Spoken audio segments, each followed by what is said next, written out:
সুপ্রভাত বন্ধুরা, কেমন আছেন? নতুন সকালে স্বাগত।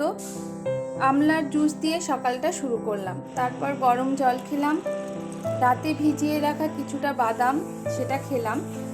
এবার ভাবছি আজকে সকালে কিছুটা জল বানিয়ে রাখবো, যেটা প্রায়ই আমি বানিয়ে রাখি, শ্যাম্পু করার সময় ওটা ব্যবহার করি। তো জলটা ফুরিয়ে গেছে, তো কিছুটা জবা ফুল, কারি পাতা, কালো জিরে, মেথি, লবঙ্গ, শিকাকাই, আমলা, রিঠা, গ্রিন টি এবং চাল, এই জলটা বানিয়ে রাখলাম। চুলে একটু সরিষার তেল দিয়ে রাখলাম, আজকে শ্যাম্পু করব বলে।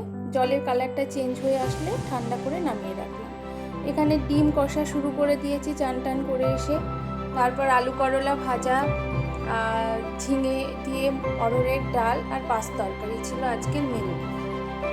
আর সাথে আমার একটু টক দই চাই, প্রত্যেক দিন এই গরমে একটু টক দই খাওয়ার চেষ্টা করি।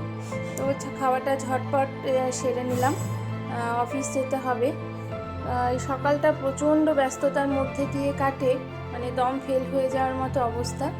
যাই হোক, চলে আসলাম অফিসে, সব কাজটা সেরে এবার অফিসের কাজ শুরু, অফিসের দিনটি শুরু। তো যাই হোক, আজকের মতো এখানে এসে